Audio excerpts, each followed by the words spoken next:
Hello, hello, hello. Welcome, welcome, welcome, welcome everybody to today's inspiration. Really excited to see everybody after this wonderful, wonderful, wonderful long Labor Day weekend. Alexa Klee, welcome to you. I love the violet, beautiful hearts. Welcome to you. Really excited about today's inspiration. And I know I'm saying excitement about our topic, which is the inspiration. Our inspiration today is about death. And today's inspiration, I didn't get here alone. It was actually an output of our last few inspirations, our last few live streams where we all collectively arrived at acknowledging that the root of what we were talking and feeling is death. I'm trying to speak slowly to let the room, I see that everybody is populating in the room, so I'll repeat a bit, but ultimately what we're looking for is, and my approach is really always trying to understand and recognize the root, the lowest common denominator. What is the basis of what we are feeling? What is the basis of what we're feeling? That's always the approach that I like to take. And when we were talking last week about anxiety, and I suggested to everybody that anxiety is actually a fear that we are not willing to acknowledge. So let's remove the word anxiety and recognize that anxiety is a fear that we cannot acknowledge. Good afternoon to you, Sporty Jen. Good afternoon. So now that we recognize that anxiety is a fear that we do not want to, or cannot, or do not want to, or not able to acknowledge, we started to explore, well, what are the fears? What are the fears? And ultimately what we arrived at last week is a lot of our fears were ultimately about death. About death. So here we are talking about death, and we'll break it down into different ways. Tracy, good morning to you. And I believe Sporty Jen and Tracy, you were on last week when we talked about anxiety and said, let's talk about death, because it just came up so much. And so today what we're going to do is honor death. We also had a live stream inspiration about alone and being alone. And again, when we came down to alone, the alone, it came back to feeling alone was again a fear of death, because we arrive alone and we leave alone. And so the lowest common denominator, the root of feeling alone, is also a fear of death. So instead of feeling alone, instead of feeling fear, instead of feeling anxiety, let's go to the root of it. Let's understand our relationship with death. Let's explore it. Let's understand the experience that we had regarding death. And I know, Sporty Jen, that you shared in a couple of venues that there was multiple for you. And so in there's a lot of complexity, and there's a lot of layering.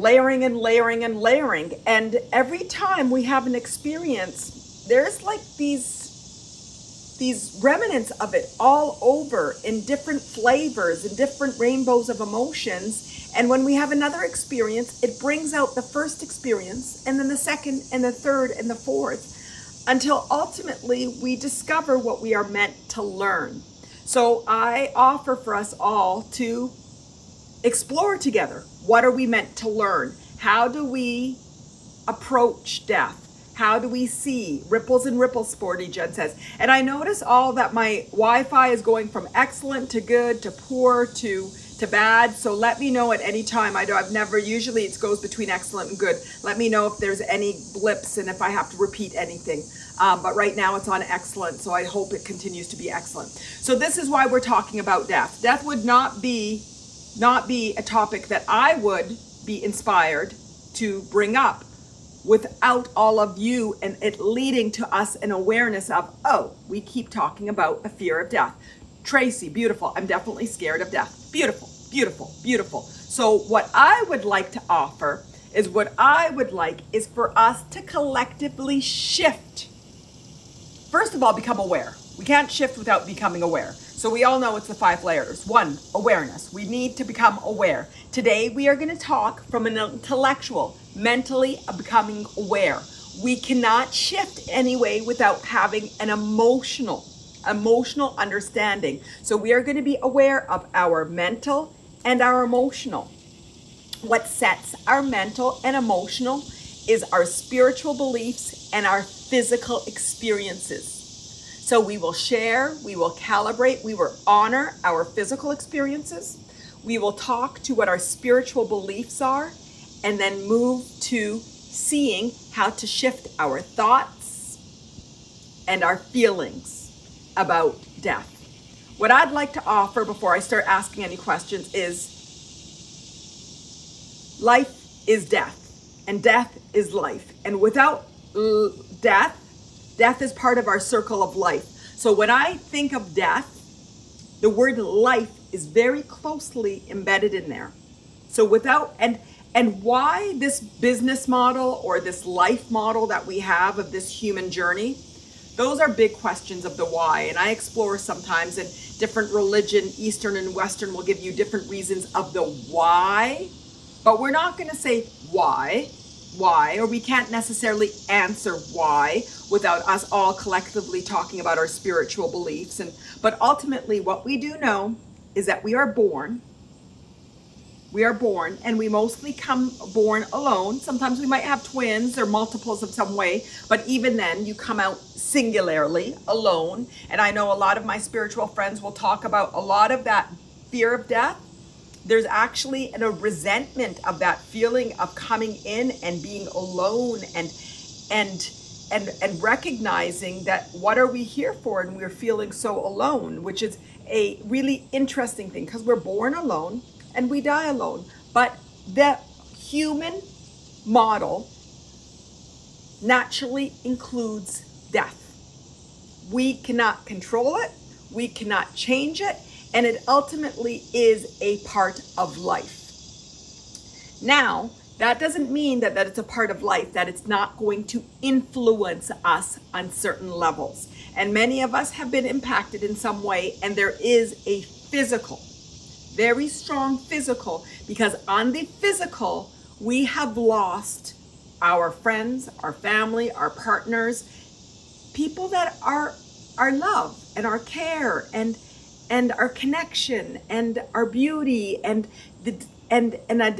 connected to the identity of who we are, whether it's a partner, whether it's a sibling, or whether it's a parent. So part of that death ultimately is such a strong connection to the definition of who you are and who we are. So in a physical loss, whether or not when we go to our spiritual, we believe that there is no spiritual loss, and they become angels maybe, or they're back and they'll be reincarnated, or their spirit lives on, their soul lives on. Despite our egoic beliefs, there is still a physical loss, a strong physical loss. And all of you know that I have said many, many times that whatever that physical loss is, there needs to be a strong awareness, honoring, beauty, celebration of those feelings, Because without that, we repress it, we harden ourselves, we repress it, and it will come out in some way in your life as anger or sadness or depression or something. It will come out in a projected way that is not feeling like it's directly correlated to that loss, but it is in its convoluted way. So it will come out. So the best thing is for us to become aware and go through the journey of awareness, acknowledgement of what is the desire for connection, for love, for happiness, for worthiness, for freedom. Then appreciate that this is life. Whatever appreciation we want to go, the celebration of life, the understanding of cycle of life, understanding the beauty of life, but a celebration and appreciation for the beauty of life. And then we just somehow let go. Not necessarily let go of the emotion, the sadness, the pain. There might be things that we have to still live through as we go through our loss, mourning, whatever it might be. But we will let go of whatever resistance that we can at that moment. And we continue working and working and working until we let go of all that resistance and we can calibrate back to surrender. To surrender. So Jackie says, hi, I'm new here. How is everybody feeling? How is this resonating? What do we want to get out of with the topic and the inspiration of death? Is this connecting? Are you feeling anything? And then the mental body. Once we calibrate our egoic beliefs, honor our physical and emotional, the mental becomes a focus. It becomes a focus. What are we going to choose to focus on? And our mental might focus on the emotional. We might focus on the physical body, or we might go to the spiritual, depending on where we need to be. So what we want to do, and that's what meditation is all about, that's what our work is all about, is guiding the mind to focus on what we want to feel, to believe, to think, to where, and it depends on where we are, what is for your highest good. Jackie says, hi, I'm new here. Welcome, Jackie. Been afraid of death as long as I can remember, definitely since or possible earlier. Beautiful. Jackie, what I would like to offer to you is at that age, somehow your sense of security, because I do believe that we all come into this earth, these high vibe beings, until life starts to condition on us. And conditioning is a natural process of life, and it's to be appreciated, not ashamed. Our past is our stories to help us evolve as being. So my approach also is to look at our past and honor it and recognize that everything we experience is helping to us to grow, to expand, to evolve.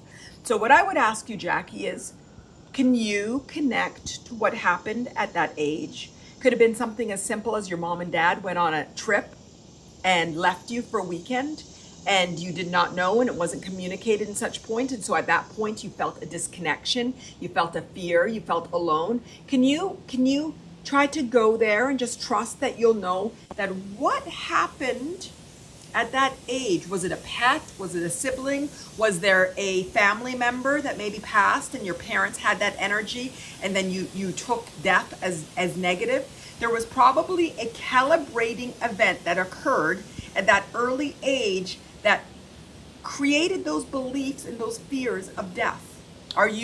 We can do it during a meditation, but I offer it to you and I offer it to everybody. If you remember, I was fine until a moment that, boom, I was fearful of death. Did I pick up energy? Did I pick up beliefs? Did I have an experience? Let's find it. Let's find it and let's translate it to the lowest common denominator. Sporty Jen, how can you let go? I feel emotionally stuck. Sporty Jen, I just paused to honor you and to honor your desire to grow and honor your desire to find the beauty and the pleasures and to reconnect with the happiness of life again. I can feel that in you. And if that's not existent, let me know if I'm reading it wrong. So first of all, what I would guide is, can we start to change the way that you're calibrating to how you feel? So right now you say, I feel emotionally stuck. Let's redefine that. How is it that you're actually feeling? Is it sad? Is angry? And stuck means you're stuck at something. So if I had a radio or if I had a TV and it was stuck, it was going to be stuck on a certain number or a certain level. Tell me what you are stuck at. So the first part is, that's sort of like the label of anxiety, where I don't really want to talk about what the fear is. So I'm going to call it anxiety. Emotionally stuck is another label that also allows you to not really go into the feeling that you have. And what I would suggest, and all of you, if you have felt the feeling of being emotionally stuck. So when somebody makes a comment, I speak to that person. I'd love for them to respond. But if I'm going into a direction that's not comfortable, I want all of us to relate, because we have all felt emotionally stuck. But let's go deeper. Sporty Jen, is that emotionally stuck sad, depressed, angry, numb? Beautiful.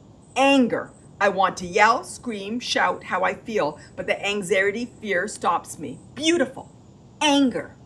What you just said is there is repressed anger.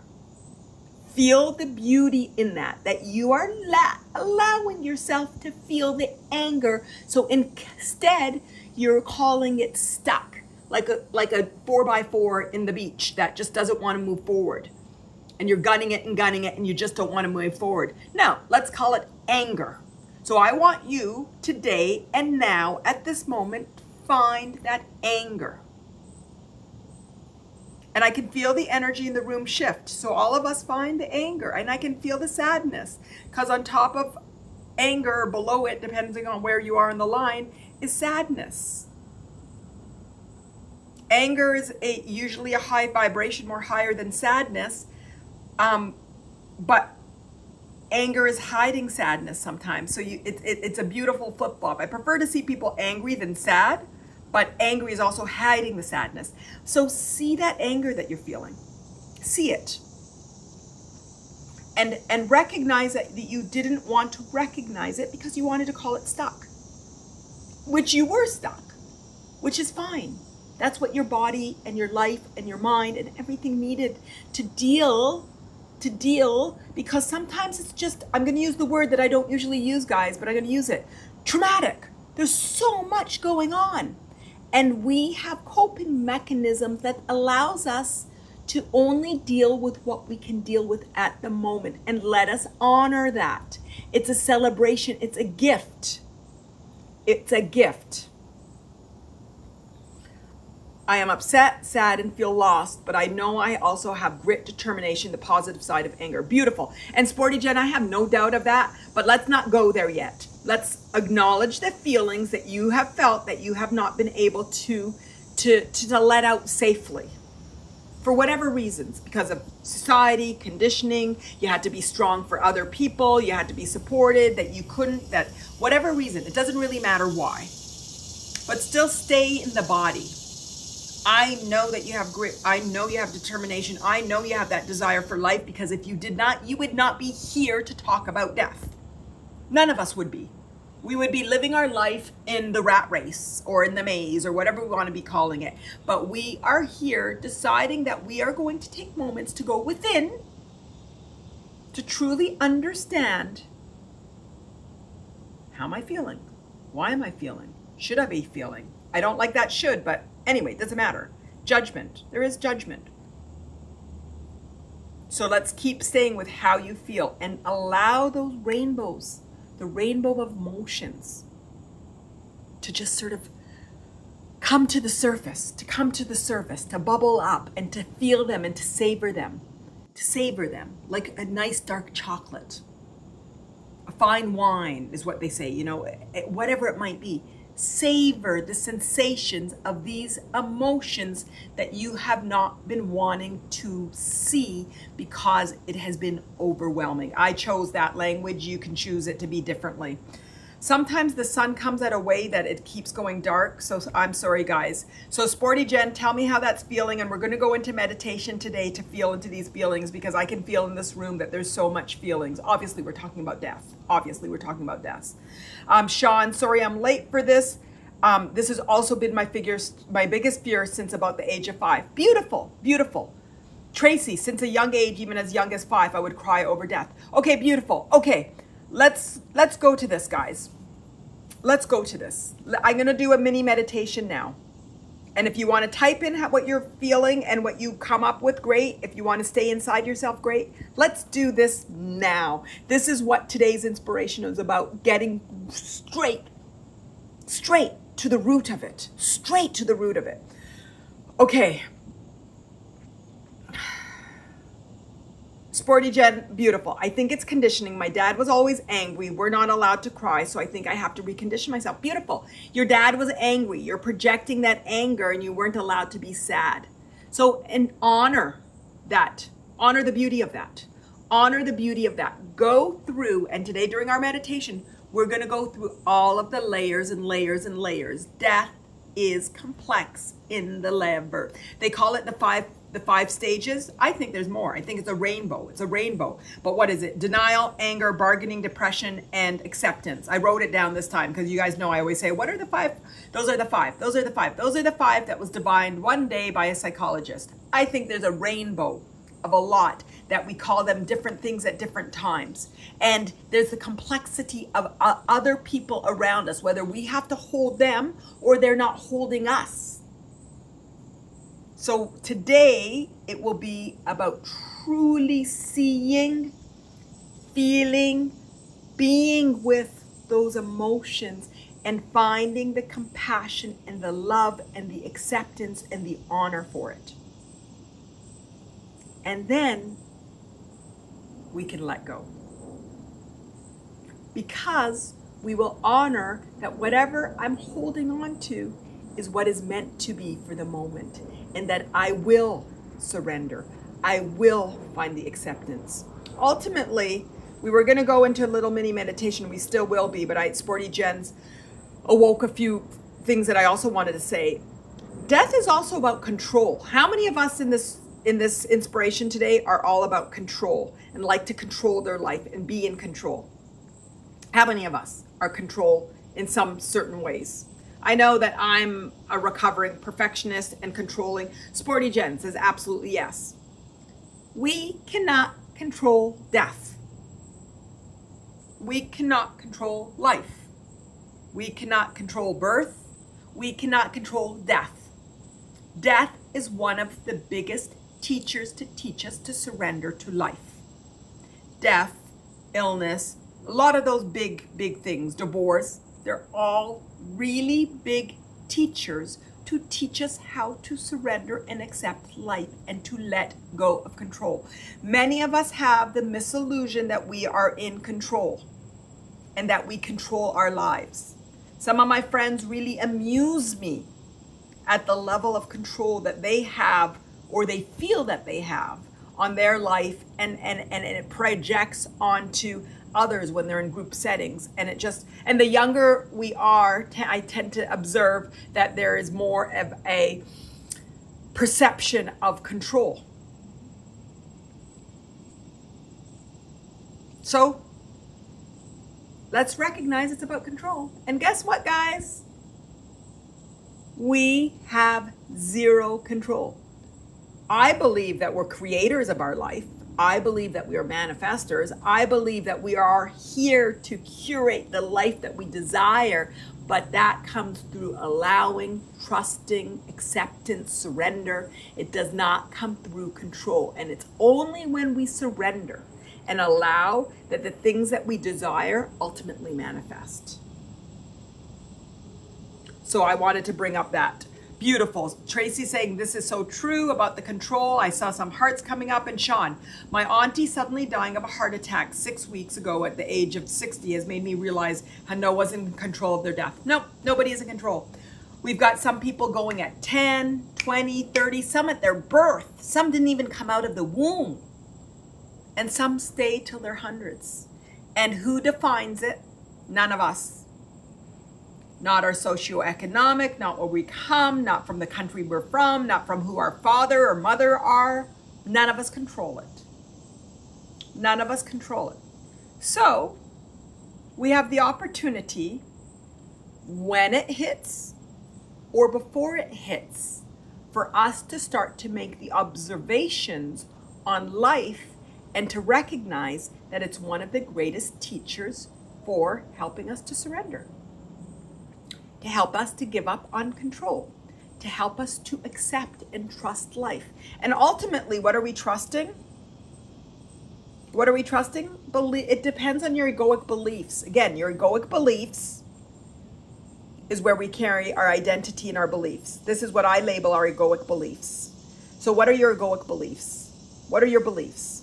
Is it in God, universe, higher power, inner being? What are your beliefs? So what these beliefs form your belief of life and death. Do you believe that if you don't do well on this earth, that you're going to go to heaven or hell? Well, guess what? If so, that's going to have a lot of fear in the life that you're living now, and the fear of death, because you're uncertain of what your outcome is. So one of the things that I'm going to offer today is that let's look at our egoic beliefs and find ones that allow us to be empowered and trust and love and honor this amazing life that we're in. Sean, I love yours. I believe we are all energy, and energy cannot be destroyed. I love looking at us as energy and vibration, because just like you said, Sean, it cannot be destroyed. The form that I'm in now, the word spiritual bypass came up today, this week or last week, in a situation of an observation of people that go into spiritual bypass. And what happens with spiritual bypass is that you're not honoring your physical and emotional being. There is a physical being and life that we're living, and if you're just going back to we are energy, we are vibration, we are whatever, you don't honor the physical. So that what I like to make sure is that we balance our egoic beliefs with the honoring of what we're experiencing in the physical. But what's leading? I believe this is what leads. This is the focus. Your beliefs, and then your mind, and that you guide and you curate and you decide what the life that you want to live is. That's what I believe. So our egoic beliefs are a great way to help us calibrate to acceptance, trust, and the beauty of death. And if we could start to say beauty of death, beauty of life, life and death, those words become synonymous. And we recognize that I don't want to live in fear. I don't want to live in control. I want to live from allowing, from pleasure, from freedom. And all of that requires an acceptance of life as it flows. An acceptance of life as it flows. Okay, guys, good. How are you all feeling? I feel like I really want to go into our bodies and discover the first time that we became fearful of death. I feel like that would be really powerful for us to sort of go in, because I heard a few like, oh, there was a moment. Let's figure out what that moment is. And if we could honor that moment and honor the emotions and honor the experience, then that will allow you to let it go. How does that feel? How are you guys feeling? Are you with me? Are you with me?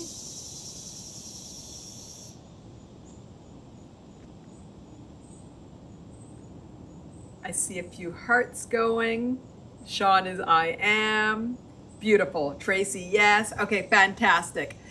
Okay, guys. Let's take a deep breath in. And release. Take a deep breath in and let all of the beautiful universal light just come in and purify your body. On the release, just let go of any resistance that you can connect with. And another deep breath in. And release.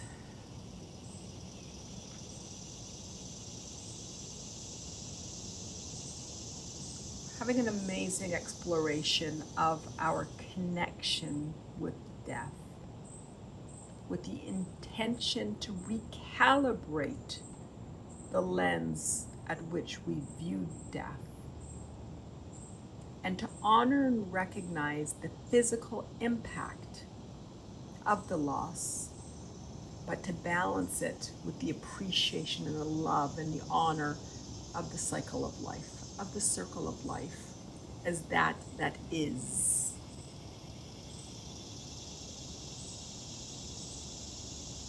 So just sort of go into your body and just find the first time that you have started to take on the fear of death. And you can go about it any ways. If you feel in your body any tension, if you sort of enter, just sort of like an observer, almost like you're flying through and going into your body, just go into that body part and see what it's telling you. You can also go through your emotions. So if you can feel some of those emotions that Sporty Jen shared with us, the anger, or the sadness, or the resentment, just go through your emotions. Just open yourself up just to knowing or to hearing, to seeing. Just sort of connect, flying over your timeline, your physical, emotional, or mental body, your egoic body, your knowing. Sort of see where on your timeline did you adopt the fear of death. Was it in the womb, as a baby, in your early weeks or months, your first year, second year, third, fourth, fifth, sixth, seventh? Now you go ahead and fly through your timeline. Take your time, and when you find the moment, and it might not pin it down, but just sort of see when you started to feel fearful of death. Pause at that moment and explore. Was it an experience? Was it an energy that you picked up? Was it actually death, or just feeling alone or abandoned?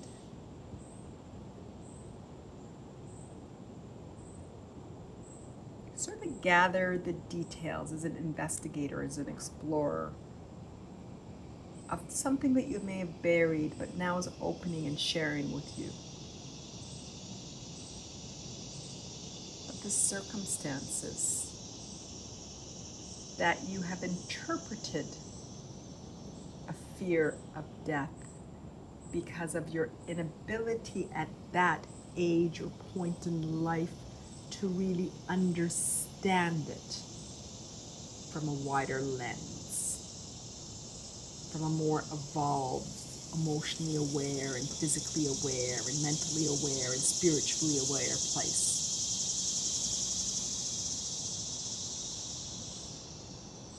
Honor the being that took in that information and preserved it for today or for the day that you are ready to grow and learn from it. Recognize that that was a milestone for you, a big growing opportunity. That is actually, you may have written it as a negative experience, but now as we start and go through our timeline and recognize it actually is the most beautiful, empowering moment for you to really go inside and understand the meaning of life.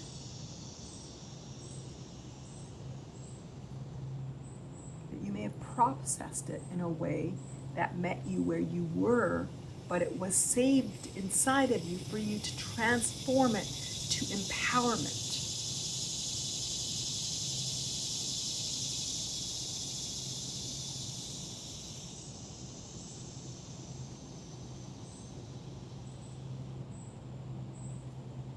Beautiful. Gather all of the information and just acknowledge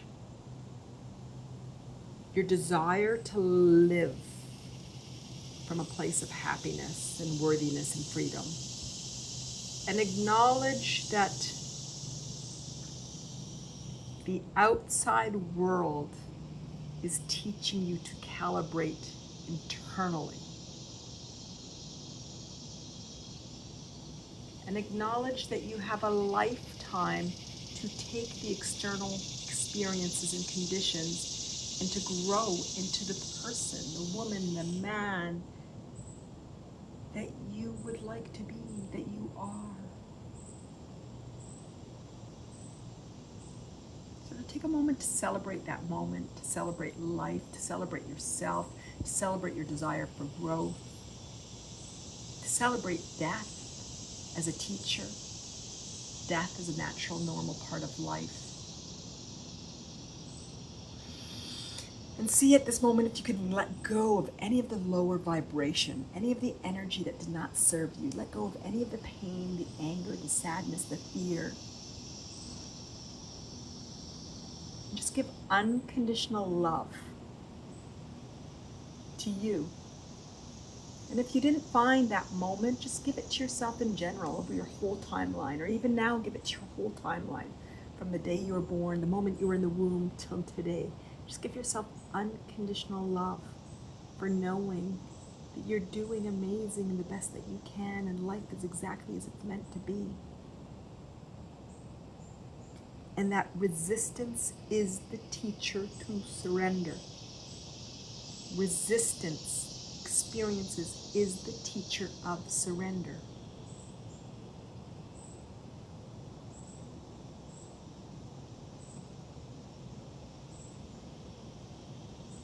Beautiful. And at this point, just shake off any of the energy. You want to take a deep breath in and let go of anything that you connected with.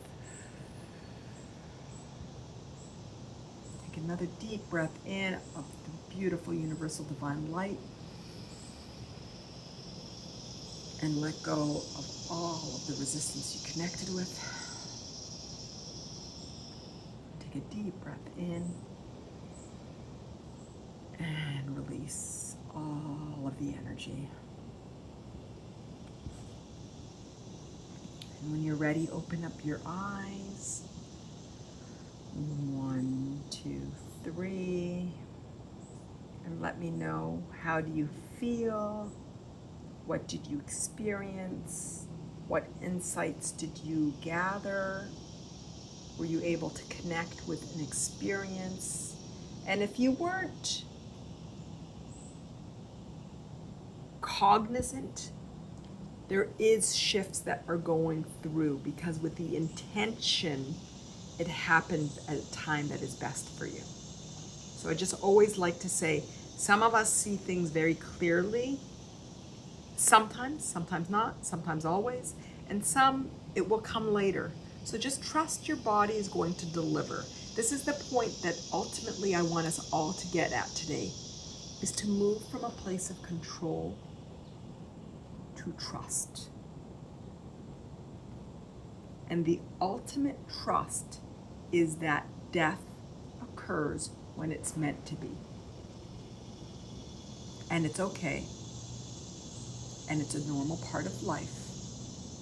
And we will experience a physical loss. And with that, we will experience emotional feelings, a rainbow, a host. And that's a normal part of being human. But when we calibrate to recognition that this is life, and calibrate to recognition of honoring that we go, we'll evolve and fall back into surrender and the acceptance and the beauty of life. So how are we all feeling? I feel the room feels very good. So I can feel a shift in the energy. Was there any deep awarenesses or anything that anybody feels that they want to discuss and bring to the table? Did you feel when and why you adopted a fear of death? Was it about being alone, abandoned, control, other people's energy? Was it a death of a person or an animal? Talk to me, talk to me, talk to me, everybody.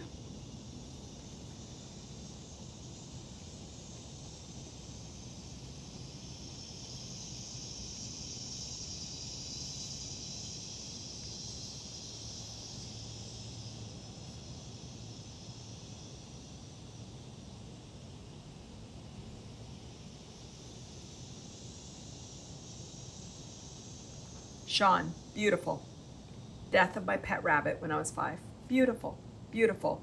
And so Sean, were you able to feel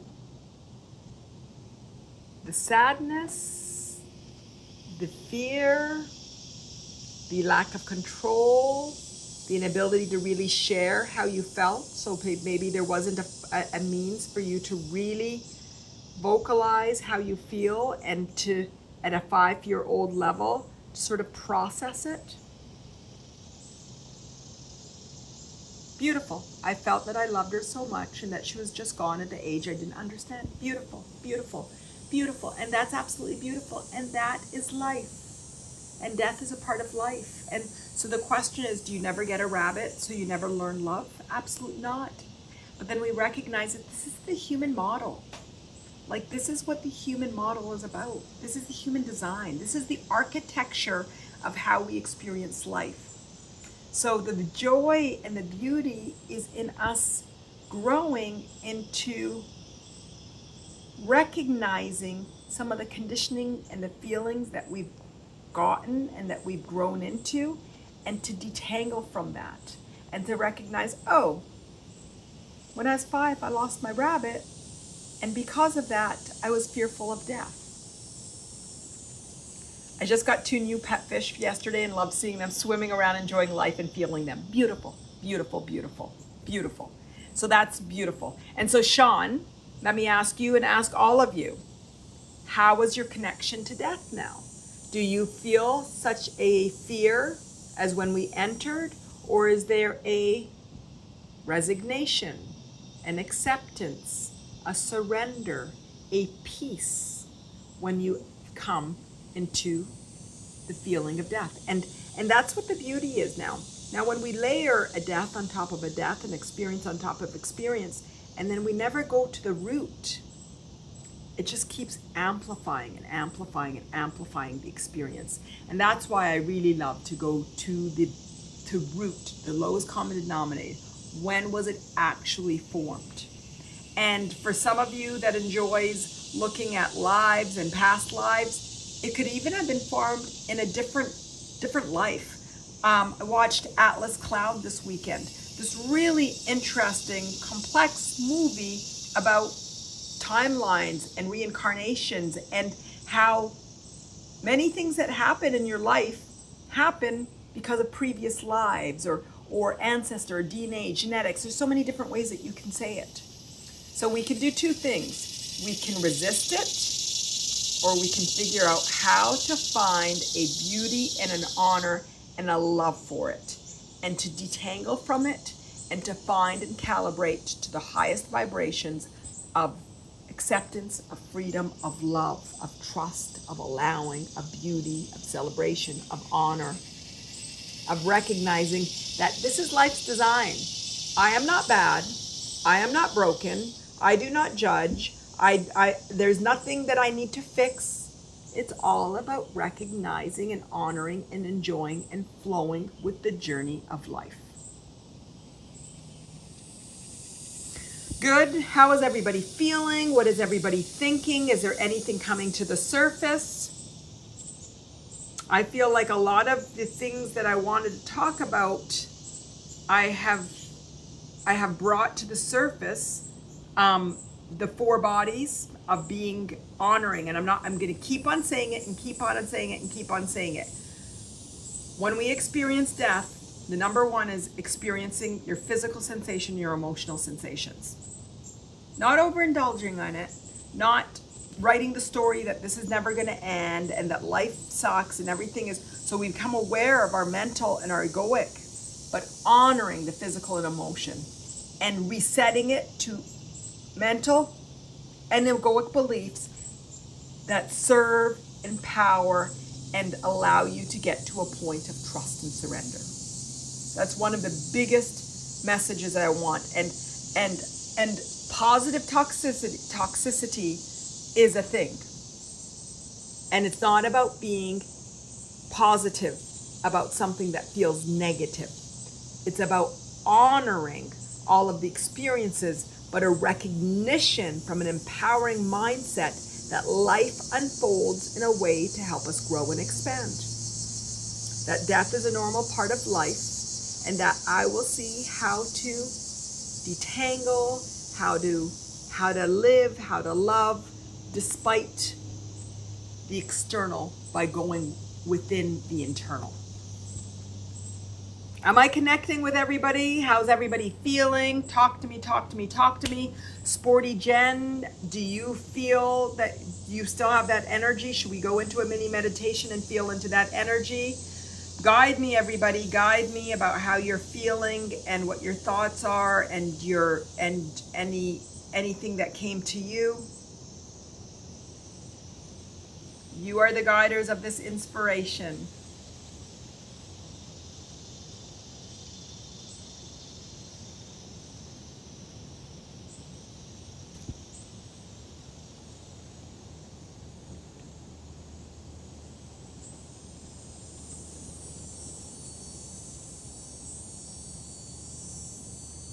So does everybody feel good?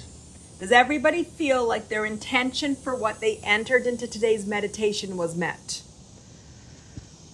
Okay, beautiful. Sporty Jen. I have anxiety still in my tummy, but I understand the concept of death, but I definitely, the fear of loss, coping with grief, that gets me. Okay, let's go in. Let's go in. Let's go into the body. Okay? Does anybody else, before we go into this meditation, and Sporty Jen, I'm going to give you the opportunity to just process a lot of emotional energy in this meditation and talk to a lot of different things. Does anybody else have are aware of any emotional feelings that they're feeling from any recent experiences with death? Ren, I have a fear with what's after this life. Brilliant. And what is the fear of that? I think that's brilliant. So do you not trust that there's another life? Tell me, dig deeper into what that fear, what's after this life. That does it really exist or does it not exist? And I just want to point out as you sort of explore within yourself, it's another form of fear. Control. It's another form of control. The way that I'm able to calibrate to surrender is accepting that there's some things in the design of life that we will only know when we're dead. There's some things that we will only know when we pass. And that I have to sort of surrender to the universe, to God, to inner power, to source, to higher power, that there's a meaning to this whole cycle. That's how I have that belief. I don't have any particular belief, and maybe that's the issue. Ren, that's beautiful. It's not the issue.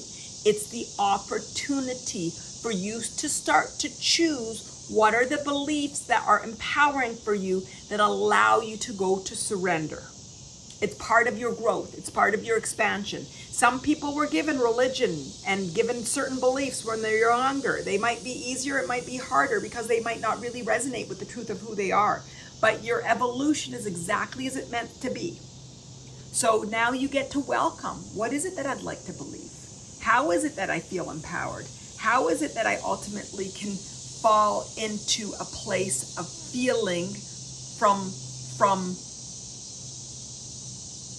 trust and surrender? So maybe this is an opportunity for you to start to dig and start to read. And do you believe in God? Is it about energy, like Sean said? Do you believe in reincarnation? What do you think happens to your soul and your spirit? Does it really matter? Can you trust that there's a circle and there's a meaning to life? So you get to have the opportunity to explore, what are the beliefs that I want that are going to help me surrender? Sean, beautiful. I feel good in the sense I know I'm not the only person sharing this fear, and we're not alone in our thoughts. We are not alone. We are not alone. This came up in the anxiety. This came up in feeling alone. We are not alone. And talking about recognizing that this is a natural human feeling, and it came from X, Y, and Z, and that was all a natural part of life. It's beautiful. Erica, I feel better recognizing death helps us surrender to life, but I have issues with attachment to the people in my life. Beautiful. And talk to me more about the attachment to the people, that you're fearful of them dying. Is it the fear? So is that what you mean by attachment? So a fear of other people dying, a fear of loss, a fear of being alone, a fear of not having them. Let's dig a bit more into feeling that fear. Feeling that fear. Tracy, I think I'm with him. I'm afraid that there's nothing, and I'm afraid that there is. It's strange. Beautiful. I think this is all beautiful, because this is all coming and speaking to control. Because not knowing, the unknowing again, control. Beautiful, Tracy, you're saying what I'm saying. The not knowing is control. Can we accept, let me ask you guys a few things, okay? Can we accept that there's some elements of life that we're not going to know, and that this is called the architecture of life. This is the design of life. Can we accept there's elements to life that we do not understand?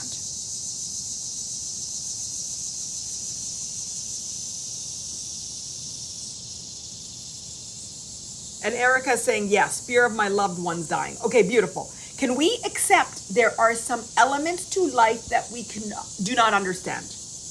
And we will not understand. The things that I calibrate to are the resonating, reoccurring beliefs in Eastern and Western religions.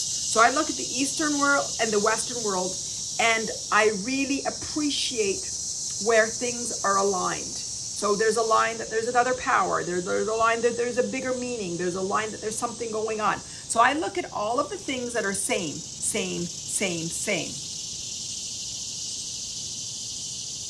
And then I say, okay, what are the same? What are the same, and what are ultimately all of the teachings in all of the Eastern and Western? And the same is, there's a bigger meaning. Doesn't matter what you want to call it. Everybody calls it something different, and they think they're making it different, but it's all the same. There's a bigger meaning. So if you just want to say, Ren, there is a higher meaning. Sean says, I accept, the scientist in me always wants an answer. So how's this for another meaning that doesn't even make you have to define anything? There is a higher meaning. I don't always know what it is, but I surrender to what I know and surrender to what I do not know. How does that feel, Sean? And I invite anything that I can know. How is that? That doesn't force you to have any beliefs, but it honors the truth. There is a bigger meaning. There's a higher meaning. Some people call it God, some people call it universe, some people call it inner being, some people call it higher power, some people call it energy, some people call it vibration. And there's some things that we know. We know that we want to be happy, and that we want to love, and we want to feel worthy, and we want to feel free, and we want to feel good, and we want to find happiness. I already said that, because happiness is a big one, and we want to feel love, and we're the vibration, and we're energy, because we see energetically and we feel energetically. We're energy processors, so we're energy. Like Sean says, I'm an engineer too. I want to know the answers. So we're energy. And there's some things we won't know, but we can dig to find the answers. I love near-death experiences, because for me, they invite an understanding of what is after. I love near-death experience stories. I love them, because you see people that lived one way, have a near-death experience, and then surrender, because they know. So you listen to the experiences of others. So there are things we know, there are things that we won't know, and we invite knowledge. How does that feel? How does that feel? Give me hearts, give me words. Sporty Jen, I have a mix of Buddhist thinking, non-attachment, and learning lessons through life and past lives. But then I also want to know, when I die, will I see my loved ones again? So that part feels more controlling. Beautiful. And guys, I have every single question that you have, and I have a control of wanting to know answers too. And sometimes I choose the answer that feels good. Yes, I believe that my really strong, good friends here in this life, and the people that I don't like, have come from past lives. That there's stories. There's stories in the past and stories in the future. And that feels really good to connect on the spiritual level and say there is a meaning that's bigger than I understand. That feels so empowering to me. So the things we don't know, we can choose to have empowering or disempowering thoughts. I will invite you to find the empowering ones. I invite you to find the thoughts that let you say, hey, yeah, this is okay. Oh, wow, here's my control. Oh wow, this is my wanting to know. Oh wow, this is me trying to be non-human when I'm human. So Ren says, yes, it's like I want to know for sure. Perhaps it's a fear of uncertainty. Yeah, it is. It's a fear of not knowing. It's a fear of control. It's a fear of surrender. It's a fear of, it's powerlessness. I don't know. I'm powerless. Death makes us feel powerless. How is that, guys? How do you feel? Sean wants to know. That makes you feel powerless. Guys, I think that's a good one. How many resonate with death making you feel powerless? Because control is about power.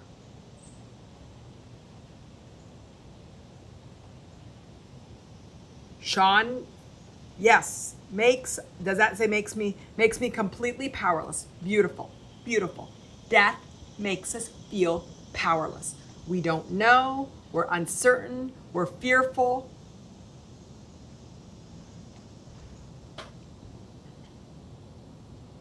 Beautiful. We feel powerless. Steve, I can absolutely accept and embrace the mystery of life in this context. In another context, having nothing to do with that, there are things I cannot embrace, accept, nor will. Beautiful, Steve. Beautiful. So see that your control is existing in some aspects of life and not. And use the aspects of life where you can accept to teach the part of you that cannot accept. Use your muscle. Use that strong arm to help that weaker arm. Beautiful. I can accept and embrace the mystery of death. I love the way that Steve said it. I can accept and embrace the mystery of life, the mystery of death. And Sean said above that there's a beautiful Netflix series about near-death experiences. I don't think I watched it. Let me know what the name of that is. Ren, I watched a lot of them and read a few books about it. I read a few books too. 3 years ago after I lost my mom, which made me scared, was some of the people didn't have a nice experience. They felt lost and scared. I'm talking about clinical death experiences. Ren, yes, we can find examples of everything. My approach to life is finding ideas, thoughts, and beliefs that empower me.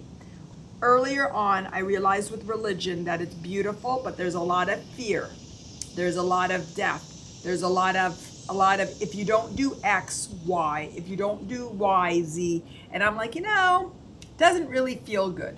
And then I realized that I like to calibrate to feeling good. And so I'm going to think about life and all of the things that feel good, and pick the empowering thoughts, and pick the thoughts and the beliefs that ultimately lead me towards feeling happy and free. And so Ren, you sound like you're a clean slate with your beliefs. Start to play and pick and find the ones that have a nice flavor. Find the ones that taste empowering and positive and resonate with truth. Happiness resonates with truth. When you feel good, it's resonating with truth. Resistance means that there's something that you're trying to calibrate to that is not truth. So invite the opportunity to welcome spiritual beliefs that guide you to surrender, understanding, allowing, accepting. These are the beautiful words of life. Honoring what we do not know. Tracy, Dying to Be Me by Anita Morgan. I haven't read that one. Sean, it's called Surviving Death on Netflix. Still showing as far as I know. Yes. Sorry guys, I'm gonna take a quick sip of water. Yeah, I did watch a few episodes of that. There was an element of it that was a bit dramatic that I had trouble watching with it. I wanted to sort of get the cliff notes of it and undramatize some of the elements of it with the music and stuff. But yeah, I enjoyed it. Beautiful, beautiful. Okay guys, powerlessness. So let me ask you something. A lot of our inspirations we come back to. The truth is us aligning with our inner power. That being in this world from a place of grounding and from empowerment is aligning with our inner power, not being strong and powerful over others, not empowering others. Well, empowering others is a good thing, but being aligned with our inner power. So why don't we calibrate that our powerlessness is because we're looking external to ourselves rather than internally. The more we do these inspirations, the more I realize that a lot of our resistance comes from the calibration to external conditions. Inner power, allowing, happiness, worthiness, freedom comes from calibration with our inner power, with our inner truth. So death is another opportunity for us to calibrate to our inner truth. How does that feel? And Sporty Jen, I still have you on your mind with those emotions that I wanted us to go into meditation, just so you know you're still here as the conversation evolved again. How does that feel? How can we address our powerlessness too? How can we address that? And one thing I want to say, and I know that many of you know, we'll talk about this all intellectually. The shift happens when we shift it emotionally. So we're talking intellectually so we can calibrate our beliefs and our thoughts and the way that we, and our identity. But the real growth happens emotionally. So we're going to do the emotional work, and that's what the meditations are. The emotional work to recognize the resistance and the low vibrations that ultimately allow us and enable us to shift. So how is everybody feeling? How does that all resonate? How is our powerlessness? Because that's one that I want to get back to alignment with inner power. Let me ask you guys intellectually. Give it to me with hearts and give it to me with comments. Do you all recognize that death is a sign of powerlessness? And that's the fear. It's the powerlessness.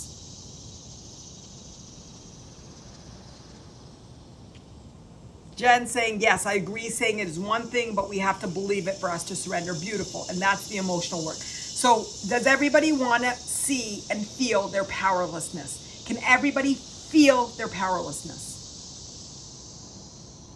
Steve, I absolutely believe that heaven and hell are playing out on earth. So do I. Don't ask me what that means. It sounded good at the time. No, whatever that meant, I agree. I believe that heaven and hell exist on this earth. I believe it because there's things that happen that are horrific, and there's people that are living the most grandiose lives. Heaven and hell happen on this earth. I believe that strongly. You just said something very interesting. Intellectually to emotionally. Yes. There's people can say things intellectually to me all the time, and I'll say, yes, I intellectually understand that. I teach it. But right now, I'm not emotionally feeling it. So I'm not in any way asking us to assert how we feel in any way. What I want us to do is calibrate and then shift. Calibrate, shift. So I got all the hearts that I was looking for powerlessness. Now, I want to know, are you all willing to recognize the truth and the calibration is with our inner power? That a powerlessness is by being externally oriented, and that inner power is internally oriented. Give me with hearts, give me with words, and if anybody has any resistance to that, let's talk it out. Yes, Sporty Jen, yes. I guess the emotional difficulty is the repressed feelings we're not processing and shifting. Yes. If Sean was given the moment to talk about his grief with his rabbit and feel it and cry it and live it and honor it and to bury him and to put him away and to do all of this, that fear at 5 might not have been. Could have been a celebration of the love for that rabbit. But his parents were conditioned, they were all conditioned, we're all conditioned, and we're not all therapists, we're not all whatever. I don't know if I'll be able to handle death or how it will be. I know that there's some people that have had death in their life and it's not sitting on them. They've found a way to shift it because of their spirituality, their religion, what it might be. Not everybody has experienced death in some way. Not all of them are sitting in grief in it, but not all of them have had all of these stories of it. So I know we all have different things, but not everybody is held up in death. Many of us are, and it's distorted in different ways. But the point is that there's now an opportunity for us to become aware of it and to process it and to shift it and to honor it. Because the truth of the matter is, if we accept everything that happens to us in life, then life is perfectly wonderful because we're accepting everything. It's the resistance to life that is making us upset. Just think about it. Something happens not as you like it. You accept it. There's no energy. There is no energy. It's the resistance to life showing up in a way that we don't want it that causes the resistance.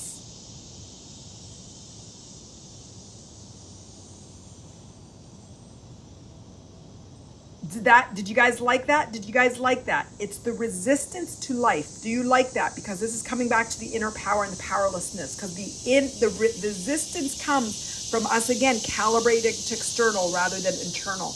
I didn't realize that this was going to come back to inner power. I'm actually intrigued with this. Are you guys with me? Steve, I don't know if I could feel what powerlessness feels like. But something, if I go to fight it or question it, it feels like it's like we have power, but we have no power. I don't understand this. I think that you're so deep today, Steve. Maybe every day, but today I'm calling you on it. We have power. It's our inner power, but we have no power here. But we can give our power to here. So in our ability to control our physical life, I believe we're the creators. And I believe we're connected to infinite power, but we cannot control life, which makes us perceive power. I think the way that you're using power has different power in the spiritual versus the physical, power in the emotional versus the mental. I feel like those power is external power versus internal power. That's what it is. I'm going to rewrite your question, Steve, now using adjectives. I would like to feel what powerlessness feels like, okay?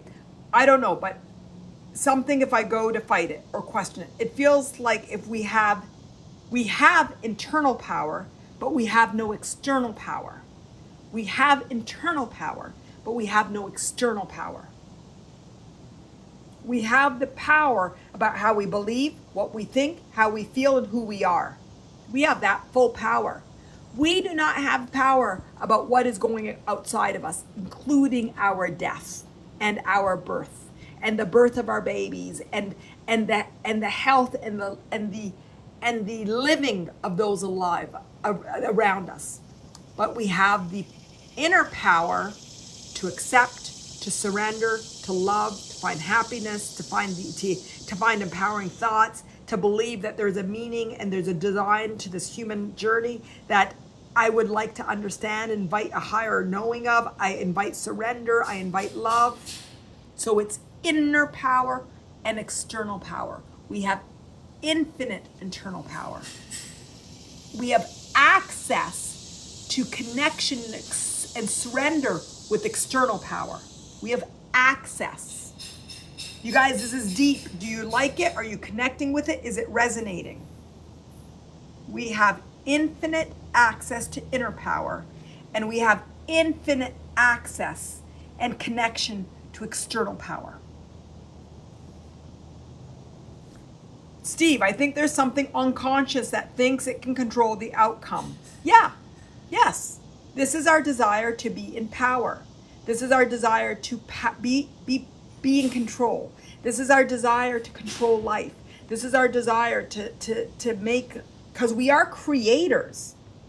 What's the difference between creating life and asserting life? What's the difference between desiring it and creating it, but surrendering it to allowing it versus asserting it? That's the difference in manifestation. So I don't know how many of you believe in manifestation and enjoy reading things about manifestation. Manifestation requires you to desire, to create, to envision, but to surrender to the external power to make it happen. We don't have the external power to make things happen, but the more we surrender, that we allow God, the universe, inner power, whatever it might be, to allow things to happen.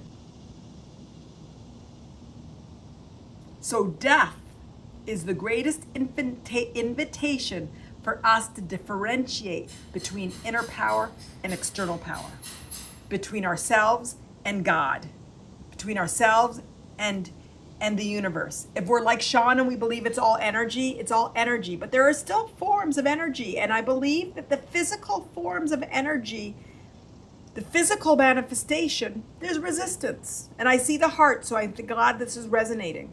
Because you guys, today we're going deep. We're going deep. And Steve, unconsciously, we all want to control. And there is nothing we can control. So are we willing to let go of control? Those were my series of questions about powerlessness and inner power, because it's about control. Powerlessness is about control. Don't be sorry to ask anything, Sporty Jen. If my twin brother had left a note before he took his own life, would I have processed it in any better? If I'd known so many questions, but it doesn't change the outcome or loss. Yes, Jen, your brother gave you no answers. Yes, suicide is such a complex one, and such a one that would have so much anger and resentment and guilt and self-projection and another host of complexities, because we're talking about something we can't control, that the universe and God controls, and we have to surrender. But your brother chose to do this. And in his choosing, he left you out of things that you would have or didn't know, that you would like to know, that he held the answer to. So there is a significant complexity in suicide. So let's honor that. That there is a host, because now you have a physical being that made a choice that impacted you, and he could have left you questions. So no longer is it about an anger with God, and God, you didn't tell me, and God, why did you choose, and God, or universe, or higher power. You guys know I like saying God, but put in a synonym for whatever you believe. Unless you don't like me saying God and tell me that, I'm happy to use, that's why I try to use universe more than God, because more people accept universe than God. But anyway, blah, blah, blah, blah, I went on a tangent. So Sporty Jen, instead of you talking to God and knowing that there's things, the mysteries, things we don't know, your brother, your twin brother made that choice. And he chose not to share what was going on in here and here that made him choose that choice. So there's another host of complexities. But, like you said, but I think you really go so quickly to finding the intellectual rather than processing the feeling. So I'm going to invite you to become aware of that, Sporty Jen, and tell me if that resonates. I think you're quick to resonate on, quick to intellectualize what you're going on than feeling that feeling. How do you feel about your brother not leaving a note? It doesn't change the outcome or loss. So yes, we can intellectualize and say it doesn't change it and I'd still be struggling, but let's stop and feel that feeling. Let's get out of the numbness of feeling. How does it feel? You love him, you adore him, and it's not going to change any of this, but how does it feel? And if you don't want to write it, that's fine, but if you want to write it for the power of us all to see, you share it. I know it's my adult response, but my child response is so angry with him. There we go. Go into that child and feel the anger. Don't move into intellectualizing and going here until you formally and fully, formally is not the right word, fully process this emotional level. There's so much emotional resistance within you, Sporty Jen, that you would really benefit from a lot of deep diving into your physical body to understand the resistance, the emotions that are all buried in there, because you had so much that it was very difficult to process. But recognize that you love you miss him, but you're really angry with him. That he made a choice that affected you in such a way, affected you and your family, and he didn't even give you answers. and honor that, honor that, honor that. It doesn't mean he's bad. It just means that that's how you interpreted a set of experience. And he might share something and have a different thing that's all valid, but honor the validity of your feelings, of your emotions, of your stories. Stories is the wrong word. Your experiences of it. Good? Sean is back with a recharged battery, or at least it plugged in. We missed you, Sean. Okay, so how is everybody feeling?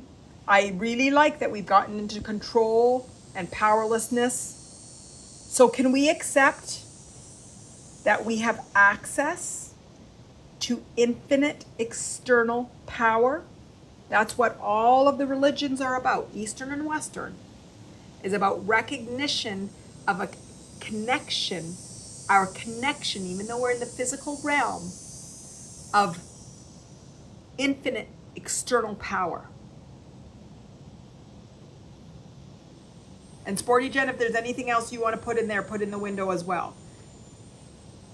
Everybody, I want to see hearts, and I want it.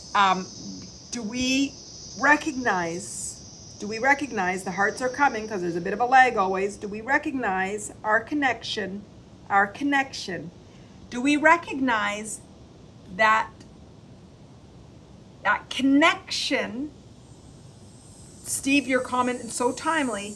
That connection only can happen when we're in alignment.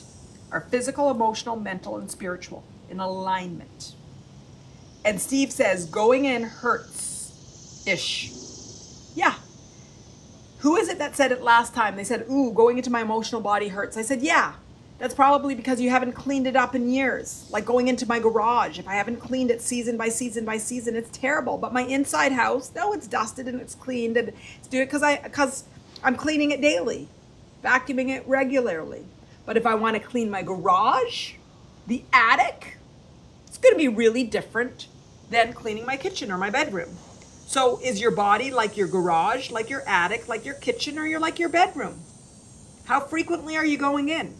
How frequently are you really exploring your emotions and your reactions and your feelings? How frequently are you really honoring what's going on? So yes, Steve, going in hurts-ish because we've been conditioned not to go in. Because when we wanted to be sad, we were told to suck it up, that life is okay, that things are okay. When we wanted to be sad, we were received with anger. But it's okay. Nobody did wrong. Nobody is bad. Nobody meant poor intention. It's just part of human conditioning. Sean's rabbit is going to die. Animals are going to die. People are going to die. Now, how we deal with it at 5 or 50, 70, 30, 40. Sean, I don't remember if I know how old you are. Just depends on when I'm ready to grow and expand from this. When I'm ready. We're here. It's the universal 35, Sean 35. It's just the design, the human journey design, the architecture of our human journey. We come independent. We have no choice, no control. We are these little babies that unless we're fed, changed, and taken care of, that we expect a sense of security. Some people get it, some people don't. And all of that conditioning, then at 18, 19, 20, 25, 16, 14, we're adults and we have to do it on our own. And that's when we have the choice to say, what are we going to believe? How are we going to think? And what do we want to be? And some people will continue the path that they were on. And some people will create a whole new life because they say, I don't want to do what my parents did. We have choice. We have choice. That's the alignment with inner power.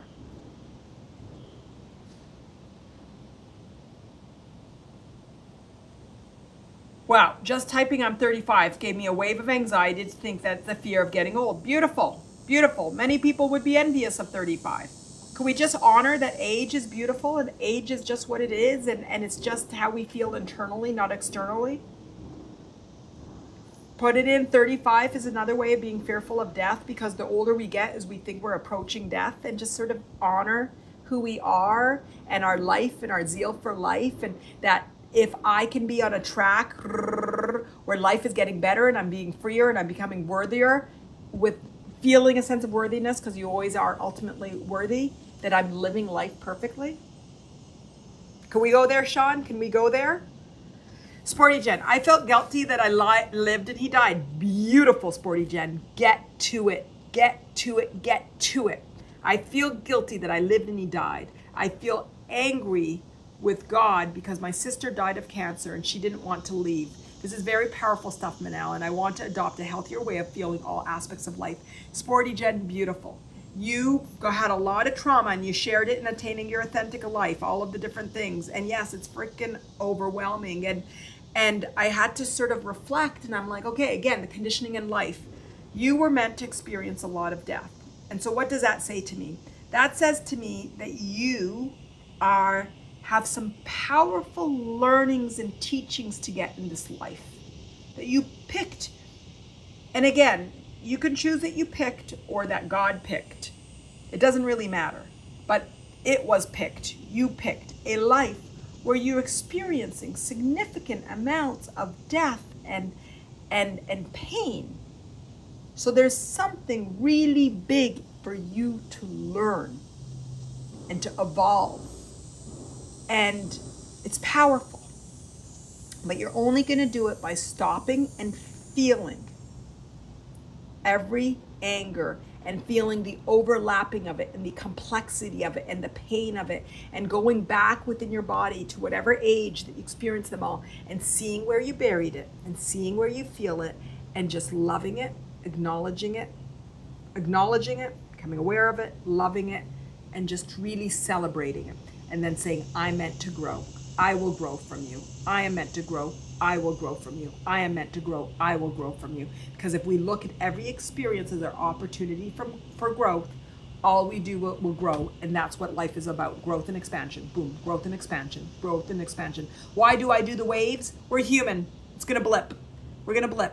We're going to have experiences. Things are going to happen. It can't be this. Life will not be a straight line. It will not be linear. But let's find the upward trend. Let's find the upward trend. And that's what I'm talking about, Sean, with your 35. Are we upward trending? Are we getting happier, freer, worthier? And those of you that this is your first time, I say that we're calibrating to 3 things. That we are inherently free, worthy, and love, but we don't always know it, and conditioning has taught us from it. And what we want to do is condition back to that. Growth, the love, worthiness, and freedom. Sean, that's what it was. It's as I get older, it's another year closer to death. That was the root of anxiety. Beautiful. So see it, Sean.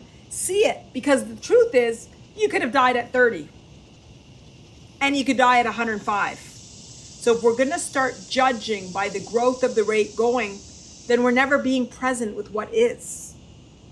Let's get back to the presence of what is. Accept that when it happens, it will happen. Recognize the fear of what's happening keeps me from living the free life and the beautiful life that I want, and I'm going to choose to live freely and beautifully and present. And any fear keeps me from being present. And I am going to choose presence. I'm going to choose beauty. I'm going to choose pleasure. I'm going to choose happiness. Sean, how's that resonating? Everybody, how's that resonating? I'm seeing the hearts. I like the hearts because it means it's resonating. Sporty Jen, love that growth and expansion. Dig deep. Beautiful, Sporty Jen. I can see now that your work is going into all of that repressed energy, all that repressed emotion. And I'm happy to go past the 1.5 mark. I've always put 1.5 hours and go into your body because that's what I really want. Valerie, hello, Manal and everybody else. Glad I'm here. Glad you're here too, Valerie. Sean, it feels so nice to choose a presence, not future. Yeah, it really feels nice when we finally recognize, oh my God, I'm living in the past, regret, guilt. I'm living in the future, anxiety and fear. And true beauty of life is when I am present now. And death is living in the future. It's fear. It's anxiety, which is fears that we don't want to call, and it's not being present. And it's feeling powerlessness. And it's not trusting and surrendering. And it's life. It's life. Death is life. Steve, I identify with everything, but if it, sometimes, Steve, and then I feel it. Okay, Steve, I think you're feeling about emotions. I identify with everything, but when I feel it, then I don't like it. I don't get to feel it the first time, and then I feel numb. I think you're talking about your emotions. When you don't like it, it means that you're resisting it and you're calling it bad. That your anger is bad, your sadness is bad, your fear is bad. When we don't like it, that means that there's a judgment on it. That's why I like to guide us all. And again, Sporty Jen, I know you talked about in your abdomen, that anxiety. Let's go to it now. Steve, go to a feeling right now in your body. Everybody pick a body feeling that you have right now. Feel an emotion or feel a physical sensation. Okay, everybody go there. Steve, fix something that you're finding. Find some sort of resistance. So if you want to feel it in your body,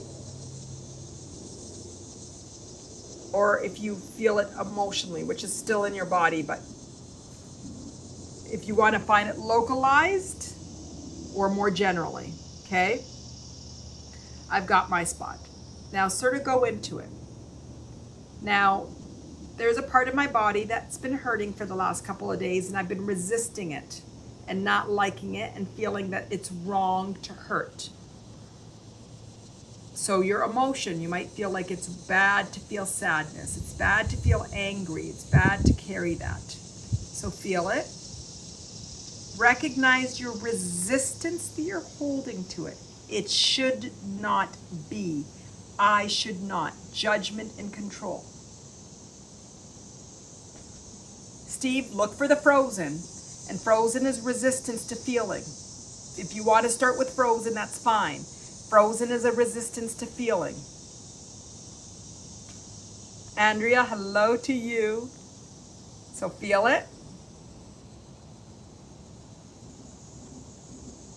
Now, sometimes your physical or your emotion can give you insight to what you're feeling.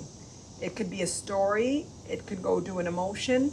It can tell you a moment when you were younger, just like when Sean went in and he could feel like, oh, that was my rabbit dying at 5. So when we dig in, it's connected to memories, and it can bring in your recall. See whether there is any recall that you get when you feel into your emotion or your physical. So mind it, I can feel a sense of control and feeling out of control. So the physical pain that I'm feeling feels out of control.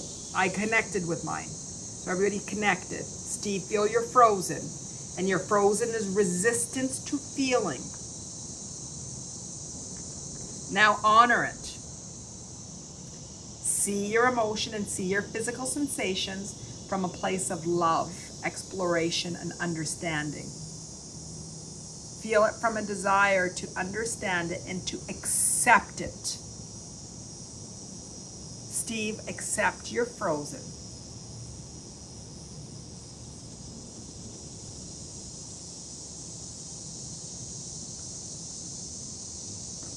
Now, acknowledge, for me it was my control, so everybody find what it was. What's the desire? What's the deeper desire? Surrender, freedom,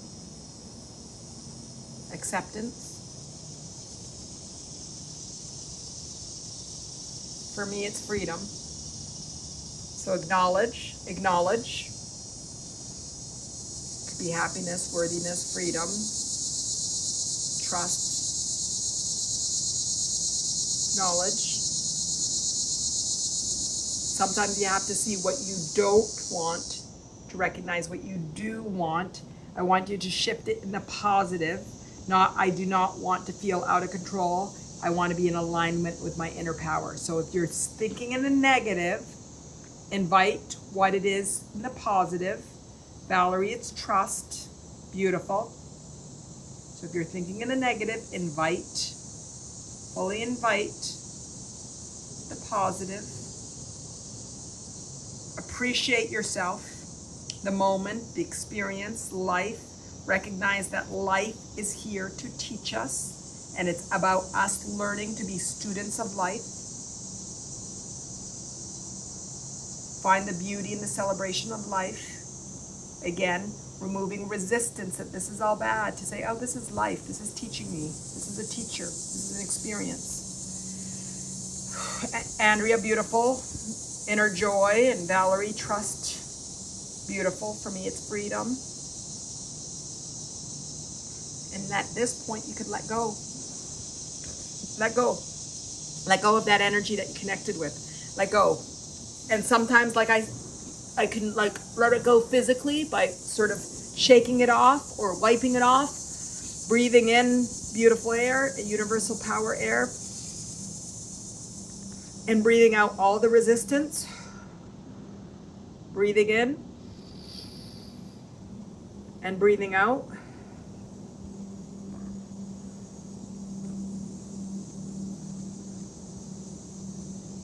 And then surrender.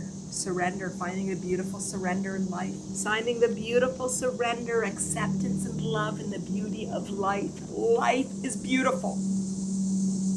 My approach is for us to recalibrate to the beauty in life. So many beautiful elements of life. We've been conditioned to not see life as beautiful. We will recondition to see the beauty of life. Okay, everybody, how are you feeling? Come into me, come back out of your bodies and back into the room. If you want to stay in your body and you want to go through it again, and see if you feel any other, any tension or any feelings, tell me how you feel. Sporty Jen, did that deal with what you were feeling in your abdomen? Everybody talk to me.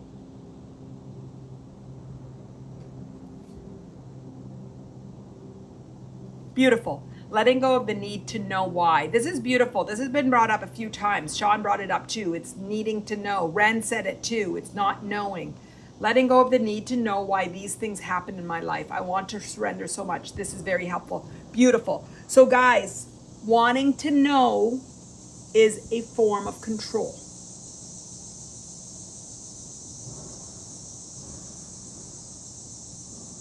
Wanting to know is a form of control.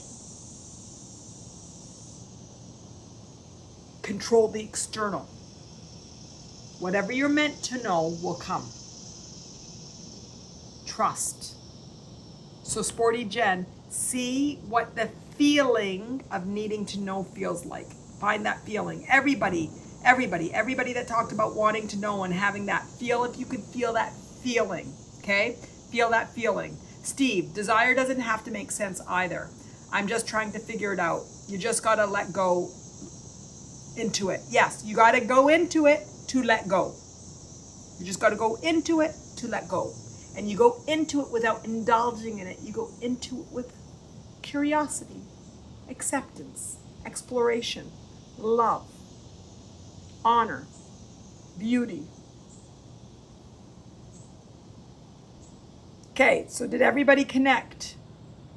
How to go into it? Ren, first of all, trust that you can. Know that you can.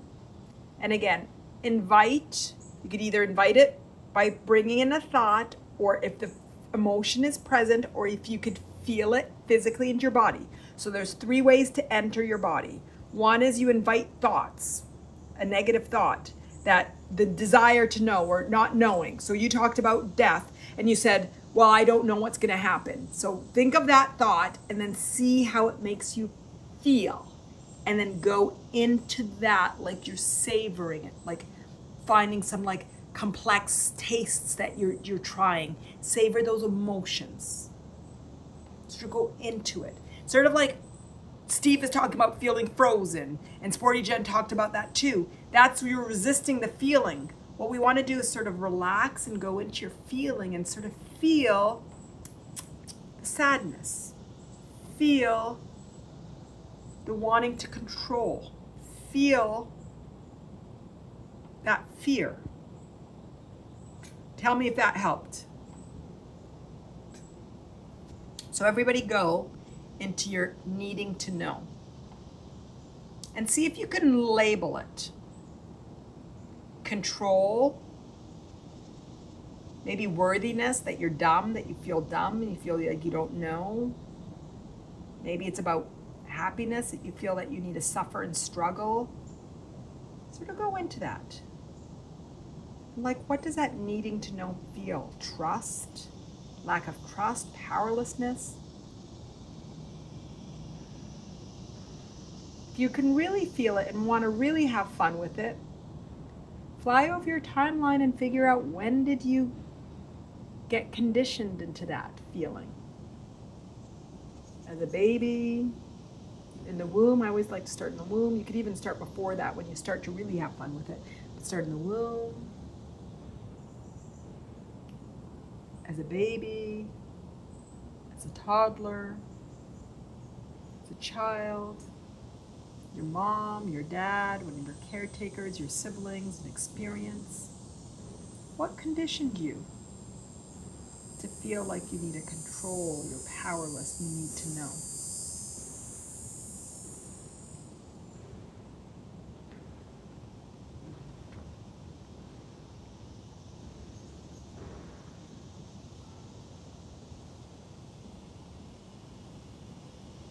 Sporty Jen.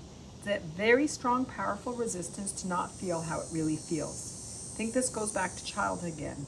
Jack, lack of trust, not being allowed to express myself without fear. Beautiful.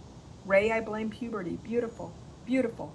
Now, instead of blaming and going back to that childhood, try to come in from a place of love. Now, recognition that the lesson that you're growing, the growth and expansion you're having today, couldn't have been without these moments. Instead of those moments being negative, recognize that they're the stepping stones for your growth. That when you play your movie back of your life, those were pivotal moments that are allowing you to grow. So the first shift that we want to do is how we can open ourselves up for these experiences that have been labeled as negative or resistant building, as being a catalyst for growth, and to find compassion and love for the conditioning that you have been uniquely given to guide you to going within yourself.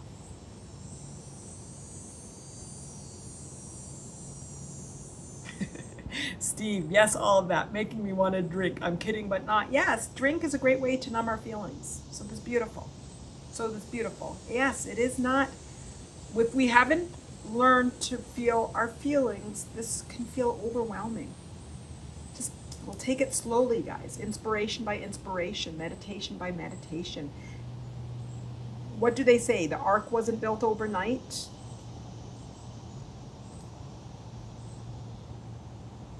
Steve, I know now I have to go into that. Yes, yes. But you don't have to. You're choosing to, because you're choosing to grow and expand. So Sporty Jen and Ray, go to those moments, and everybody go to your moment that you're feeling. Steve, go to your moment. And then see if you can find how to switch it to compassion. Sean, it was Rome that wasn't built in a day. The ark was built over a few days too. Steve, it's so sad, so unconnected. Find that moment of unconnection then. Find the moment of unconnection. So everybody go through your timeline again and find that moment. Beautiful. There's something about honoring yourself that feels empowering. Honoring little Jen. Sporty Jen, that's beautiful. Beautiful. Ray, honor puberty, pre-pubertic. I'm not saying the word right. Ray, honor that time in puberty. What is it? What is it that made you feel no longer that puberty is such an interesting between child and adult, and so many changes to your body and discomforts. And yeah, my time during puberty, hadn't in the past given me warm fuzzy feelings and awkward and child but adult and all this stuff. But again, if you had a difficult period during puberty, it was conditioning that was meant for you to grow into the man that you are, the person that you are. So everybody just sort of put love and compassion over those experiences that we have been conditioned to resist.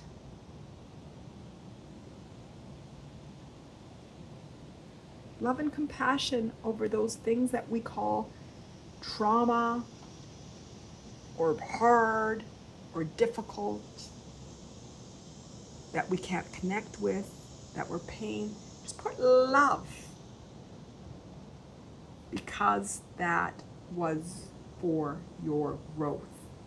Maybe not then, maybe it took you a while to carry it, but absolutely now, if it's coming into your experience, those were meant to help you to grow. And that is beautiful.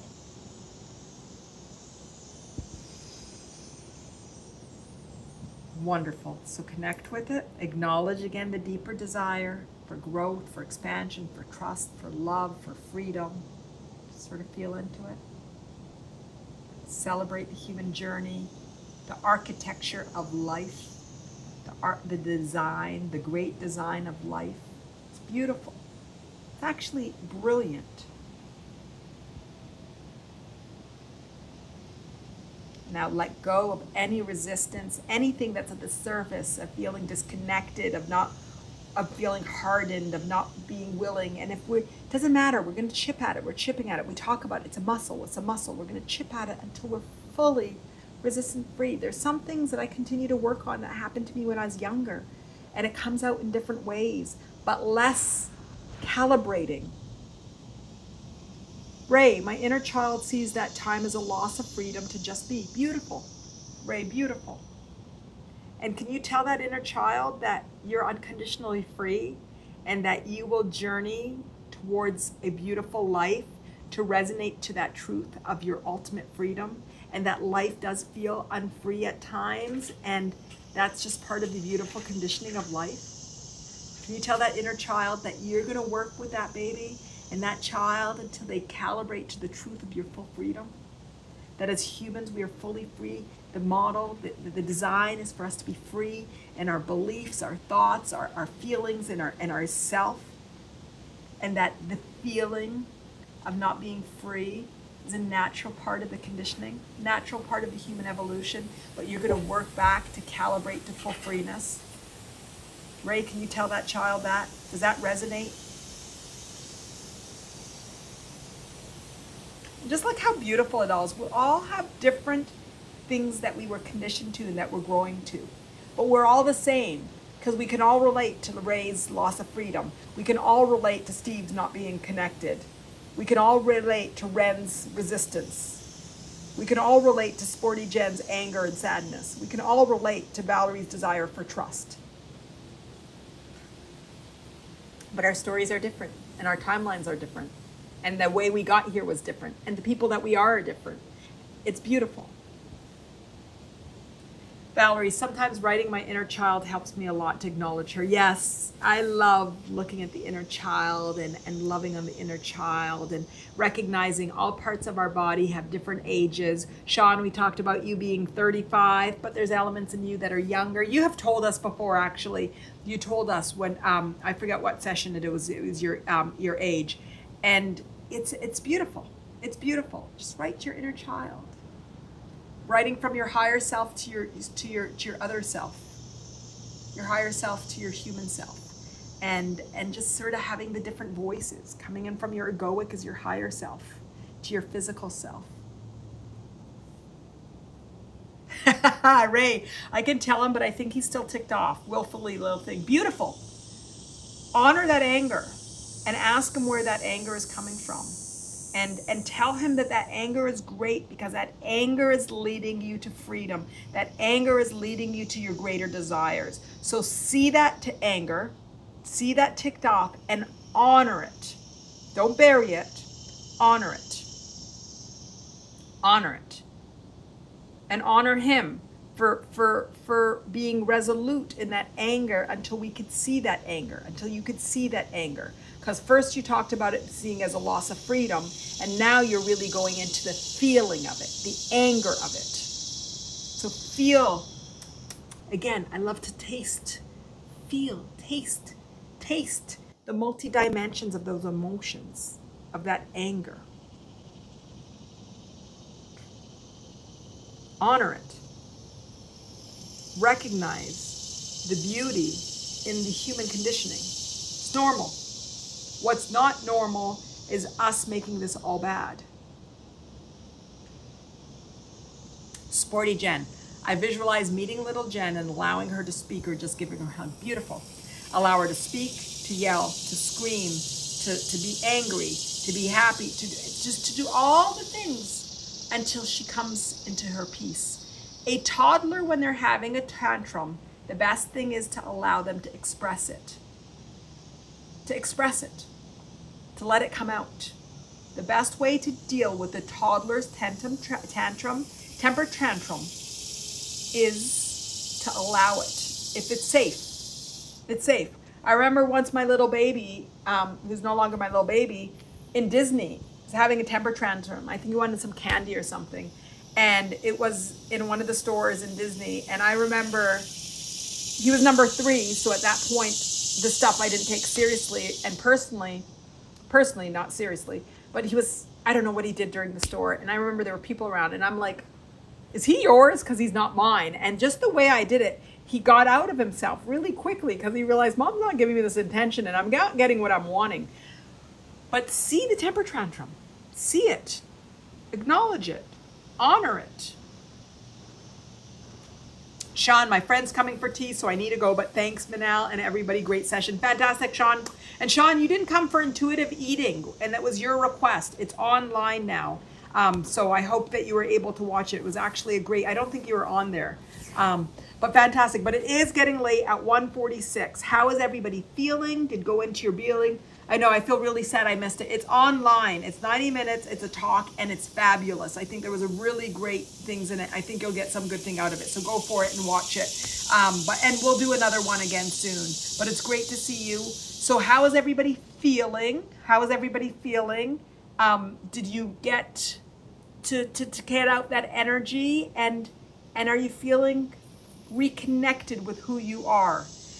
Sammy says hello, he's coming in, and Sean is going to watch. Thank you for being here today. Fantastic. How is everybody feeling? Did I get us out of our bodies quicker? Or did you give your bodies that compassion and love? It's all about going deep into our bodies and honoring and acknowledging all of the stories and just freeing yourself of the resistance that is within your bodies. Good.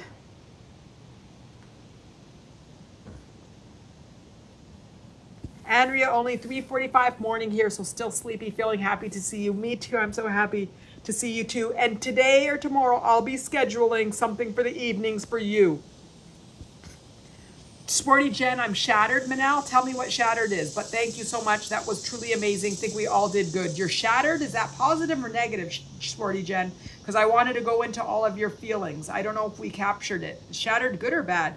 Manal, how do you do this all the time? I mean, is it heavy? Can you walk away like not caring if this is your work? Oh my God, Steve, I feel fantastic. This is beautiful. This is beautiful. This is beautiful. You know, I don't like saying the word healing because to me, healing means something broken. We are all willing to acknowledge things that we have been trapped within us. This journey to me is an honor for everybody to be open and share and say, I am scared of death. And it's like, oh, so am I. Oh, so am I. So am I. Why did you get it? My cat died. My dog died. My parent died. My this died. My whatever.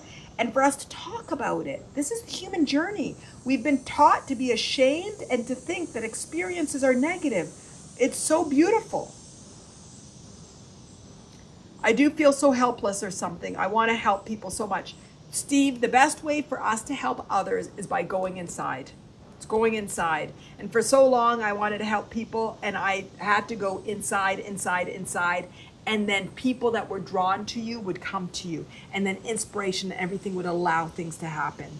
So you keep going in, keep doing your work, and you are helping. Even being here the way that you're talking, but you are helping. Us talking to each other. Sporty Jen sharing her stories, sharing her anger, sharing her resistance helps us. You talking about not feeling connected helps us all.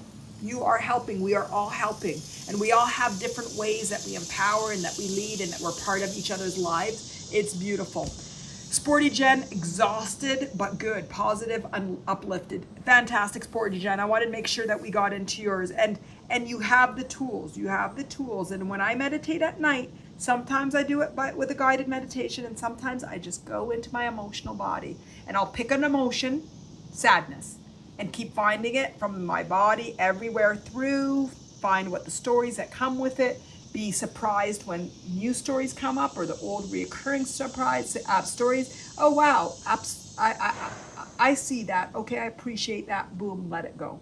Let it go, let it go. So it's a journey. It's all part of the journey. Feeling everything. Steve feeling his helplessness. Feel that helplessness. If you're aligned with your inner power, you are aligned with beautiful power. It's wonderful. We're all where we're meant to be. We're all growing. We're all expanding. And we just create the intention to calibrating to higher. We will do that. So beautiful. Exhausted but good. Positive, uplifted. Sporty Jen, I'm so happy to hear that. Ashley's feeling great as well. Thank you, Ashley. Sporty Jen, I think that's a good way to learn to process. I like that. Yeah, we've all been taught intellectually everything. We all know intellectually everything. It's not the intellectual, guys. It's the emotional that's keeping us from shifting. So let's just invite it. Let's just explore it. Let's go into it. Let's understand. And it's also the egoic. What are the beliefs? What are my identity? How am I going to calibrate to empowering beliefs? Let me let go of beliefs that did not serve me, and let's adopt beliefs that really empower me and liberate me and free me. Let's do that, and we do it inspiration by inspiration, meditation by meditation, attaining your authentic life. It's amazing. It's beautiful. Okay, I feel complete. Is everybody feeling good? I see some hearts. Is there anything on the surface that anybody wants to talk about that they're feeling? How is everybody? I love the hearts. I really love the hearts when they come up, because sometimes I talk and I'm like, is this being received? And I see all these hearts. I'm like, oh, it is, it is, it is.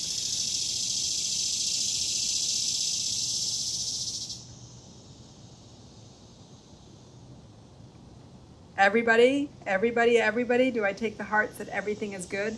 So Thursday, we're talking about creativity. It's all about connecting with creativity. Thursday at 11 a.m. There's a bunch of topics that were requested last time that I'm going to put on the schedule for the next few weeks. Things are normal now that it's back to after Labor Day. Things are back to normal. So I'll have things more regular. Steve, do you know I have a meditation and a talk calling about whether it's the thought or the feeling? Is it the thought or the feeling that's first? Sometimes it's the thought, sometimes it's the feeling. Sometimes we feel something when we feel it. Did you know that, Steve? Did you know that? Were you playing with me? Sometimes it's the feeling. You walk into a room and you get a feeling. You're walking down the street and you look behind your back. You look and you see somebody's looking at you. You get a feeling. You're doing something, you're minding your own business, and all of a sudden you feel great, or you feel like, oh shit, I said shit. I'm not supposed to say that. You feel like something, why do you feel embarrassed? But that's okay. We'll talk about that. But sometimes it's a feeling. You know, you're just washing dishes and then a feeling comes over you to call somebody, to do something. Sometimes it's a feeling. And sometimes it's a thought that makes the feeling, that you're doing something and then you get this thought that it's your feeling. So that's the beauty. Sometimes it's thought, sometimes it's the feeling. And becoming aware. When is it my thought? When is it my feeling? When is it that I can affirm with my egoic beliefs to rescript my thoughts? And when is it that I have to honor my feelings to process it? Sometimes we could go top down, sometimes bottoms up. So it's that awareness that's the process to feeling and becoming becoming empowered. Oh, was that my thought or my feeling? Oh, it started with the feeling. I got that feeling. That feeling told me to go call so-and-so. I just called so-and-so and they had some great news for me. Oh, I just thought this and now I felt scared. Oh, now I'm thinking about my past. Oh, wow, I lost my focus. Instead of being present, I'm thinking about something that happened yesterday and now I feel bad. That's thought feeling. So even you now, when I said that and said, nope, embarrassed now, but okay, boom, that embarrassed was from a thought. Oh no, there was a judgment. Did you know that? No, I didn't. Now I'm embarrassed. Boom, that was a thought. So the beauty is in understanding, when is it a thought, when is it a feeling, and what's the best way to climb out of it? What's the best way to climb out of it? Whether it's by honoring the feeling and then reprocessing your beliefs and your thoughts, or it's whether you just reaffirm what your beliefs are and then allow that to do. And it just depends on how strong and how conditioned that feeling is. So that feeling came from when you're 3 or 4. You can't just shift your thoughts. You have to go dig deep, understand the emotion, and then ultimately let it go. Does that answer, Steve? I love the connection between our bodies, and I love the empowerment of knowing it and being liberated from it and just last week when we talked about it, I talked about deconstructing, and we talked about deconstructed key lime pie, and that you got the lime that's different than the crust, that's different than the cream cheese. And what I like is deconstructing our beliefs from our thoughts, from our feelings, from our being, so we can really start to understand where is it coming from. Steve, yes, a lot of these concepts are new and they're never trained, and it's okay, because that's where it's the muscle. It's the muscle that I keep talking about. Let's build up our muscle. Yes, hard to think like that, never trained, but it's okay. Exactly.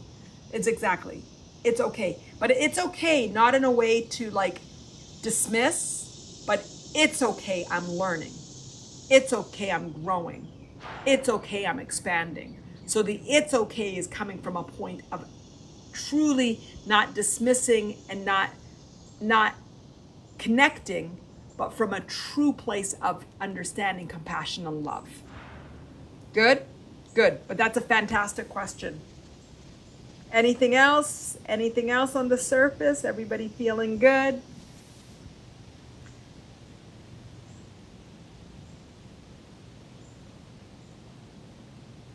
Fantastic. Well, I am feeling fantastic. I want to thank everybody for being here today. I thought it was wonderful. I didn't realize that when we came to death, it was going to be about alignment with our inner power and connection with external power. So I really feel like there was a huge shift for me in my understanding that to really be in alignment with the beauty and the acceptance of death, that I need to be aligned with my inner power and also connected with that infinite external power, and to honor it. And it's that alignment which will ultimately lead me to the peace and the acceptance and the surrender to life and death. So I love you all. I hope to see you on Thursday. If not, there are many inspirations coming up.